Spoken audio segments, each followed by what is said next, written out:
The hallway grows darker as one descends into the concrete passage. The natural light grows dimmer as you proceed past exhibits filled with photos and artifacts documenting the horrors of the Holocaust.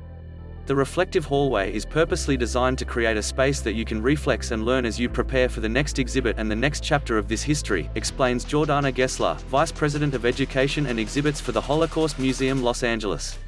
The natural light diminishes, she says, and the ceiling gets lower as you move deeper into the museum and deeper into the history of the Holocaust.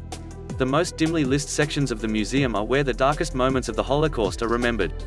Photos and displays of the victims and the camps steeped with suffering are found here. These moments forever change the world. This is where you can find Renee Firestone, a 97-year-old Holocaust survivor. She will sit and answer all the questions you might have about her and the grim days she spent at Auschwitz. At least her holographic image will. Dimensions in Testimony is a holographic historical journey into 1940s Nazi Germany through the eyes of a survivor of one of the saddest periods of world history. Halston Van Atta, 12 years old, sat with her mother and asked the image of Firestone questions. It was fascinating how the technology lets you ask any question, and she answers, Van Atta said.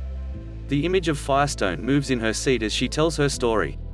It made me feel horrible that people had to go through that, but she came through without hate in her, the teenager from West Hollywood added.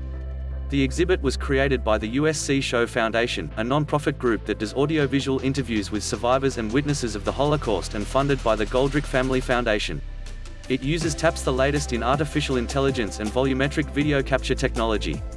We are excited to open the Dimensions in Testimony exhibit, a one-of-a-kind holographic experience where you can have a conversation with a Holocaust survivor in real time, said Beth Kean, CEO of Holocaust Museum LA. Every single visitor will get to meet a Holocaust survivor, she added. In this case, they get to meet Renee Firestone. Firestone, a former museum board member, was born Renee Weinfeld in 1924 in Uzhorod, Czechoslovakia. Currently, one of the world's oldest Holocaust survivors, she was sent as a youth to live at Auschwitz with her mother and sister.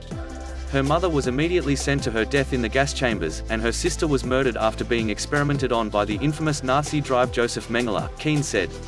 Firestone survived her imprisonment and made her way to America in 1948.